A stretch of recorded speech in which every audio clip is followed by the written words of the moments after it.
Hi, my name is Gracie Fleming, and I'm applying for the Frederick program at American University. Growing up, social justice was a very big part of our family, and we pretty much talked about it every dinner. I even have a memory of when I was in kindergarten.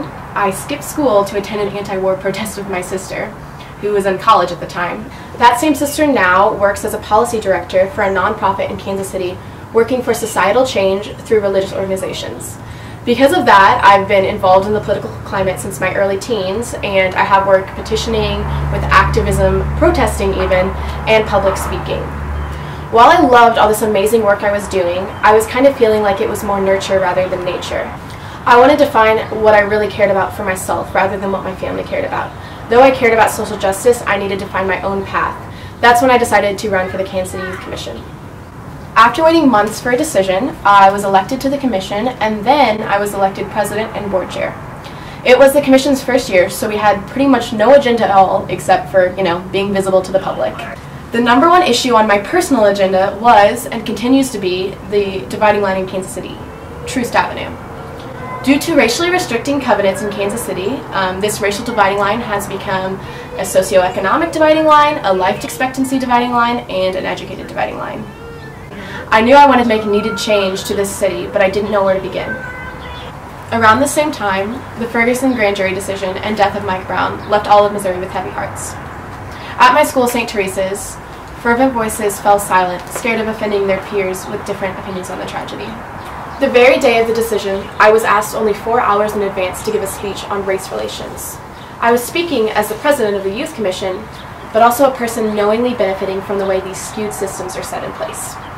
As I entered the gathering, I realized a majority of the few hundred people there were African American. My mom was pretty nervous. I was being a symbol of the oppressor to the oppressed. But as my confidence grew with every line recited, I came to a realization. I went off script and said, I don't think our generation is the generation of active hate, but the generation of staying silent and ignoring the problem. We don't talk about race because that makes us uncomfortable, and that has to change. This improvisation of my speech was hands down the most influential part. It got the most nodding of heads, amens, and even appeared in the paper the next day. I was unafraid and spoke from my heart, in turn having an internal revelation. People in my own school were guilty of ignoring the problem. People all around me were guilty of ignoring the problem. Experiences like this that the Youth Commission has offered me has taught me that to change societal norms, we all have to be unafraid, and we all have to become comfortable with the uncomfortable.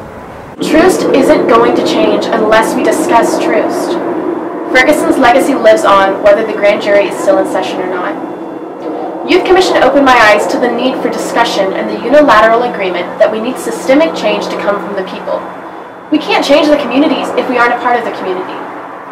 I don't want to be a hero. That's how you promote gentrification. I want to be a leader. In the future, I want to venture away for college to gain perspective, and I want to continue this advocacy in other cities. Kansas City isn't the only city with racial disparities. But I know I will return back to my hometown and continue this movement of race relations and unifying the city. I know social justice is the exact medicine my city needs. Serving those in my own community exposes me to the commonality of people prioritizing power and wealth over the well-being of others. The commonality of people like me knowingly benefiting from the way the skewed systems are set in place and not speaking out. I now more fully understand King's legacy of injustice anywhere is a threat to justice everywhere. Until my fellow Kansas Cityans are out of the chains of oppression, I will continue working to end the systemic problems that leave so many discriminated, impoverished, and powerless. Thank you.